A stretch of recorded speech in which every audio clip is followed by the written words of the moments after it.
Começando mais uma análise interessante e relevante aqui no canal, e hoje eu quero trazer para vocês as possíveis relações de agentes de inteligência da Rússia com os ataques de transmissão de micro-ondas de rádio contra agentes secretos e também autoridades dos Estados Unidos ao longo dos últimos anos. Mas antes, peço gentilmente para se inscrever no canal, ativar as notificações, que isso ajuda muito a continuidade do meu trabalho. E também vocês podem curtir e compartilhar o vídeo para que possamos ganhar ainda mais relevância na comunidade geopolítica.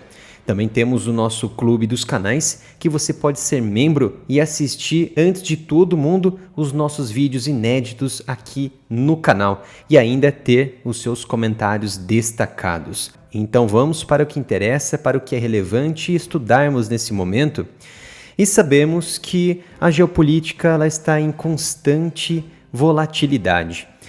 E uma investigação muito recente, conduzida há mais de um ano, jornalistas americanos e também europeus passaram a investigar as relações em que agentes de inteligência dos Estados Unidos e também do Canadá e na região da Europa sofreram algumas questões, alguns eventos, sintomas extremamente misteriosos que causaram o que eles chamam de, que os cientistas, que os médicos especialistas nos Estados Unidos chamam de síndrome de Havana, vividos principalmente por agentes secretos e diplomatas norte-americanos nos últimos anos. E essas investigações foram feitas por jornalistas americanos e também por jornalistas europeus que ouviram dezenas de autoridades relacionadas com essas investigações, inclusive da própria CIA. Então, estes eventos misteriosos que foram causados por supostas interferências externas ainda sob investigação crucial e secreta dos Estados Unidos, primeiramente, é claro que essa síndrome ela é um conjunto de sintomas e sinais que descrevem o que eles chamam de síndrome de Havana.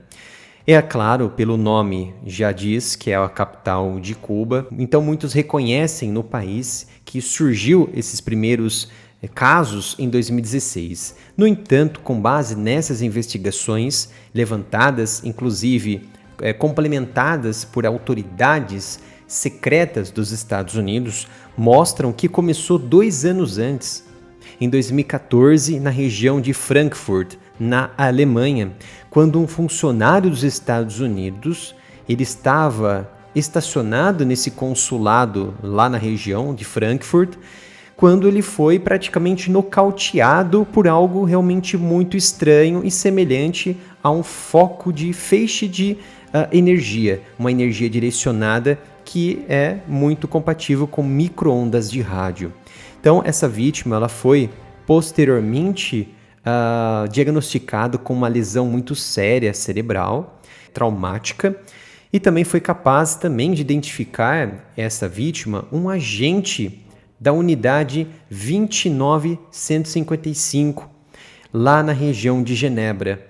Por quê? Havia uma ligação desse agente com esses casos diagnosticados lá em Frankfurt, porque esse agente estava no mesmo local lá na região da Alemanha e também estava no mesmo local na região de Genebra. Então, houve uma semelhança de casos e as semelhanças de identificação com o mesmo agente. Então, não é nada por acaso.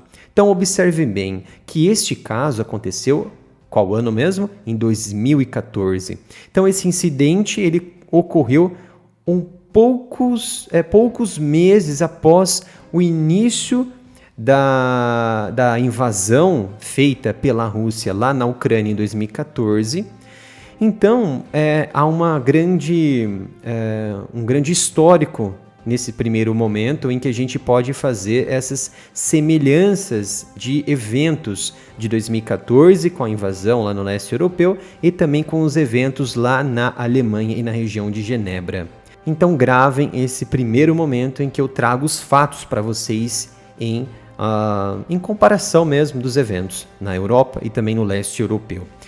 Mas como funciona essas questões de emissão de feixes de energia, feixes de micro-ondas, radiação, né, de frequências de rádio.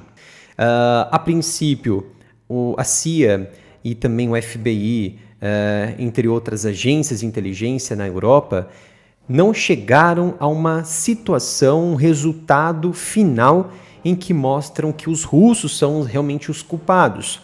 No entanto, há uma certa semelhança de casos com eventos que ocorreram propositalmente pela Rússia e também relacionado com esses agentes da Unidade 29155 da Unidade de Inteligência da Rússia, lá em Moscou, que é a sede oficial desses agentes de inteligência. Então tem uma relação entre eles, mas ainda não há uma relação direta que mostre que os russos são os culpados, tá? Então vamos lá. Então esses ataques eles são decorrentes de micro-ondas eletromagnéticas que são pulsadas a todo momento em uma alta frequência, tá? Ou seja, uma alta frequência de ondas de dispersão, especialmente na faixa de micro-ondas e também de radiofrequência. Hoje não há evidências de que existam armas relacionadas ao tipo, que são utilizadas como armas através de micro-ondas ou de radiofrequência, apesar de mais de 5 décadas essa tecnologia de micro-ondas terem sido estudadas por diversas potências, inclusive a União Soviética e a Rússia. Então, na verdade, existe um corpo de literatura científica na Rússia e também que apontam o estudo dentro da União Soviética, em que 2 fenômenos foram estudados para uma categoria comum de armas de ondas. E isso veio sendo desenvolvido desde a Guerra Fria, desde a União Soviética. E existe uma patente soviética que foi levantada em 1974, que ela foi entregue a uma unidade militar que aprimorou e desenvolveu essas capacidades para serem testadas contra determinados objetivos, animais e também seres humanos.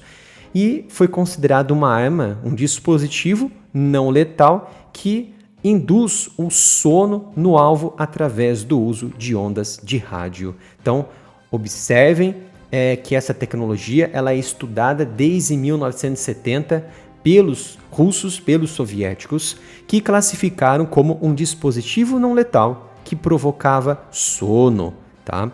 Então, provavelmente era utilizado em uma frequência baixa do que conhecemos hoje e partiu de uma série de estudos também realizados tanto pelos soviéticos quanto pelos russos de 1991 a 2012. Então, temos aqui as primeiras evidências, as primeiras informações que mostram esse trabalho científico desempenhado pela União Soviética e pela Rússia com esse tipo de dispositivo que eles dizem dispositivo não letal de radiofrequência e micro-ondas, tá? Então, esses jornalistas e autoridades americanas e europeias descobriram, através de evidências de documentos, de que a unidade 29155 da Rússia tem feito experiências exatamente com esse tipo de tecnologia armada, como os soviéticos deram para os seus soldados em 1970 para testarem em animais e também pessoas específicas. Em que esses especialistas de hoje sugerem, que estão investigando todos esses casos, sugerem ser uma causa plausível para as misteriosas condições médicas que até o momento afetou, ou seja, essas questões misteriosas afetaram mais de uma centena de autoridades, diplomatas e espiões americanos em locais muito distantes, como propriamente a Rússia ou propriamente a China, e até mesmo de consulados ou embaixadas desses países, dentro, por exemplo, de outras nações, como na Alemanha, como em Cuba, por exemplo. Então, muitos que estão estudando são especialistas nesse assunto, inclusive os russos possuem esses especialistas dentro do país que estão investigando esse tipo de armamento. E essas autoridades americanas, elas eram fluentes na Rússia, investigavam especificamente os russos, que eles possuem diferentes domínios, tanto no Oriente Médio quanto na Europa, na América Latina, e vem estudando as interferências de Moscou em todos esses territórios. Então, eles são os maiores alvos, até então, dessa unidade 29155, que quer mitigar, quer destruir o trabalho, as atividades desses agentes.